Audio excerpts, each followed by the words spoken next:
শুধলে ওয়াজ করছি নাকি তারা দাওয়াত দিয়ে আনছে বান্দিয়া লাউনের লেগা কোন ঘটনা কোন বিপদ পড়ে দৌড়ো দাওয়াত বাঁচলে কতই খাইম কতই মাহফিল মুরগা চান দিয়া ভাত খাইয়া লাই সারছে তারা এনো দাওয়াত খাইতাম না আমি করন বিল টিফনা দিয়া হুজুর আবার মুরলিয়া নিচের বাড়ি নাই মাঝে গিতে আছি অহন যে বাড়ায় দাওয়াত দিছে দেখি এবারে রসমলাই ডিব্বা লইয়া নিস্তালা তাই হাজির হয়েছে আমার দিকে কও মা হুজুরে দি আমি কইলাম হ হুজুর ওই দাওয়াত দিয়ে আনছো না বান্দিতে আনছো কোনটা হেইটা না কইবা হুজুর ঘটনা কি তা ভাঙ্গা কন আমি কই গেছিলাম তো তোমার বাসাত এত নম্বর না কয় জি হুজুর আমি কই দুইতলার সামনে গেছি যাওয়ার লগে লগে শুনতে আসি ভিতরে থেকে কারা জানি কয় ধররে ধররে ধররে মাররে মাররে মাররে ঘটনাটা কিতা ব্যাপারটা কিতা তখন এবার আইস দিয়ে হুজুর আপনি ধরতেন পারছেন না আপনার বাতি যায়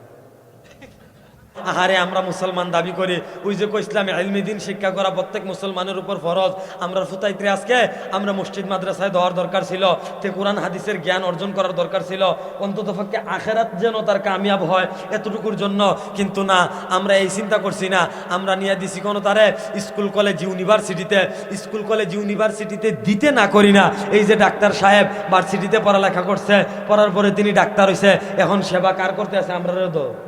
কথা কেন তো আমরা নিয়েও আমরা সেবা করতে আসে স্কুল কলেজ ইউনিভার্সিটিতে পড়বে এটা দুনিয়াবি কাজ এটা দুনিয়ার জন্য প্রাধান্য পায় কিন্তু তার আগে আপনার সন্তানের আখিরাতকে সফল করতে হবে এখন কেমনে করবেন ওই স্কুলে দিয়ে সেরা কথা কেন তো তারা চিন্তা করছে স্কুলে দিয়ে আমরা সফল করছি ও আপনারা যারা এনে উপস্থিত আছেন সিউন করে একটা কথা আমার শুনেন একটু পানি খাওয়াবেন সিউন করে আমার একটা কথা শোনেন এখানে যারা উপস্থিত হইছেন কম বেশ আমরা অনেকের ছেলে মেয়ে স্কুলে পড়ে কই ওয়াজ করতে আছি পড়েনিও এই স্কুলের মধ্যে পড়ালেখা করতে আছে এখন স্কুলে যেই ফুলাফাইন্ডির পরে এটিতে যদি 100টার এই মাঠটার ভিতরে দাঁড়া করে সেটা যদি কই রে জানাজার দোয়াটা কদুর কসাইন দেখি হ্যাঁ আচ্ছা ও আব্বা কদুর খেয়াল করেন আমার সিউন কথাটা আপনার বয়স হয়ে গেছে 60 ওইছে 70 ওইছে 80 আপনি আপনার মাথার গাম ভাইয়ে ফেলাইছেন কাল লাইগা কবরও 20,000 টাকা লিয়ে যাওয়ার লেগা এক ভরি স্বর্ণ সাসি আম্মারে লগে বিষয়টা কেমন না এত কষ্ট এত পরিশ্রম এত গাম জড়াইছেন কার লাগা পরিবারের লাগা সন্তানদের সুখের লাগা সন্তানদের জন্য মেহনত করছেন এখন আপনি দুনিয়া থেকে জনমের মতো বিদায় হইবেন কিয়ামতের ময়দানে এই সন্তানের লগে আপনার দেখা হইতো না দেখা হইলেও চিনতো না এই সন্তান যদি আপনার ইসলাম সম্মত বিদায় না দিতে পারে এই সন্তান যদি আপনার সর্বশেষ বিদায়ে জানাজান নামাজের ভিতরে দোয়া না পড়তে পারে এমন সন্তান তা হাত চাইতে না তা হইবালা আরো জোরে বলুন ঠিক কিনা এমন সন্তান তাহার চাইতে না থাকাই ভালো এখন তো এইটা না কইছি আরো সিউন কথা তো রয়েছে আমার ওয়াজ তো বুধ আপনারা শুনছেন না টের পাইবেন কুদ্দুর পরে না তো এইটা কইলাম জানাজার দোয়ার কথা জানাজার দোয়া একটা না বালেক পুরুষ এবং মহিলাদের জন্য এক দোয়া নাবালেক ছেলের জন্য আরেকটা নাবালেক মেয়ের জন্য আরেকটা আপনার ফুট যেটা ভার্সিটির মধ্যে পড়ে ঢাকা বিশ্ববিদ্যালয়ে পড়ে তারা জিজ্ঞাসা না পুত্রে হুজুরে যে 3 দোয়ার কথা কইতেছে এর আগে জীবনে হুঁচুত নি কইবা আব্বা সাহেব রাখাইয়া উঠছি ঠিক কিনা কন আরো জোরে বলুন ঠিক কিনা কইবা আব্বা সাহেব রেখাইয়া উঠছি জীবনে তো এই কথা শুনছি না লাভ হইলো কি ফুট পারলাম তার লাগে এত মেহনত করলাম আসলে তারও তো দোষ নাই আমি নিজেই তো ঠিক নাই আমরা ইতান্ডি হন বর্তমান সময়ে ইতান্ডি হুজুর হইতে পারে না ও আর আগে ইতান্ডির এত মোবাইল দিয়া লাই ঠিক কিনা কও ও আর আগে মোবাইল দিয়ালায় সেদিন এক খালাম্মারে জিজ্ঞাসলাম কি তাগো আম্মা আপনি যদি তার বয়স হয়েছে না 2 বছর তার নলা দিয়ে ভাত খাওয়াইতেছেন সামনে দিয়ে একটা ইসরায়েল ধরে রাখছেন কার্টুন চলতে আছে মোবাইলের সামনে তার দিয়ে মোবাইল দিয়ে হাইতেছেন ব্যাপার কিতা এ ভিডিও আবার আইস দিয়া কইছে হুজুর আপনার ভাইয়া কার্টুন ছাড়া ভাত খায় না আমি কইছি আম্মা তে কার্টুন ছাড়া ভাত খাইবো কেমনে তার ভেডো রেখে তো আপনি টিভি ছাড়া চলতে নেই পারছেন না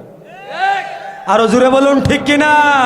তারে ভেডো রেখে আপনি টিভি ছাড়া চলতেন পারছেন না তো কার্টুন ছাড়া ভাত খাইবো কেমনে মাশাআল্লাহ আমরা তো এখন 5-6 বছর হইছে ফ্রিতে পরে মোবাইল তো এত আগের থেকে এবিটি কার্টুন দেয় হিয়াইলিছে এখন এবার আর কার্টুনে আই মজা না এবার এত আইছে মোবাইল এত আইছে এখন এত আইয়া এবার শান্তি নাই বিভিন্ন সিনেমা দেখতে আছে নাটক দেখতে আছে এটির মধ্যে যদি সীমাবদ্ধ থাকতো তাও তো মনটারে বুঝ দিলাম মনে এরপরে না আমরা তো ফ্রি ফায়ার ভাব যে ঢুকেলাইছে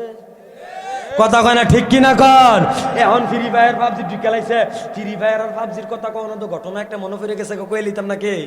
আর আইনা নাই কালীগঞ্জ হকলবালা বাইঙ্গা চুরা কইয়া দিয়া যায় আমিন কন আরো জোরে বলি আমিন গত কয়েকদিন আগে কুমিল্লা জেলার ভিতরে ওই একটা উপজেলার নাম হচ্ছে মুরাদনগর, অনেকেই চিনবো আবার অনেকেই চিনতো না। মুরাদনগর আমার এক শুভাকাঙ্ক্ষী আমার দাওয়াত দিছে, গিয়া দাওয়াত খাইতাম, হুজুর মাহফিলের ব্যস্ততায় যাইতাম পারি না। তা আমি গেছি, 2 তলার মধ্যে উঠছি, ফ্ল্যাট বাসা, মাসাল্লাহ আমাদের ওই যে সালাউদ্দিন রিজন ভাইয়ের মতো এমন ইয়াং আর কি, তো ওই দেখতেও মাসাল্লাহ সুন্দর ভালো ব্যবসায়ী, ওনার বাসায় দাওয়াত দিছে। তা আমি গেছি, 2 তলার মধ্যে উঠটা সারছি, দরজার সামনে গেছি, হুজুর করেন বিল দেন, ভিতরের থেকে কাটা জানি কইতেছে মাররে মাররে মাররে মাররে, ধররে ধররে ধররে ধররে। আমি আটকা সাবরা খাই উঠছি, কি তারে আমি তো সুদের ওয়াজ লইয়া বেশি ওয়াজ করি, সুদ ঘুষ আমার ওয়াজের টপিক হইছে এই 2টা, অন্য কোনো ওয়াজ আমি করতাম পারি না, সুদের প্রতি আমার অ্যালার্জি আছে, এর লেগে আমি সুদ লইয়া ওয়াজটা একটু বেশি করি। তো চিন্তা করলাম সুদ লইয়া ওয়াজ করছি নাকি তারা দাওয়াত দিয়ে আনছে বান্ধিয়া লাউনের লেগা, কোন ঘটনা কোন বিপদ পড়ি, দৌড় দাওয়াত বাঁচলে কতই খাইম, কতই মাহফিলে মুরগা চান দিয়া ভাত খাইয়া লাই, সারছে তারা এনো দাওয়াত খাইতাম না। আমি করন বিল ঠিক না দিয়ে হুজুর আবার মুর লইয়া নিচের বাড়ি নাই মাঝে গিতে আসি, অহন যে ভাড়ায় দাওয়াত দিছে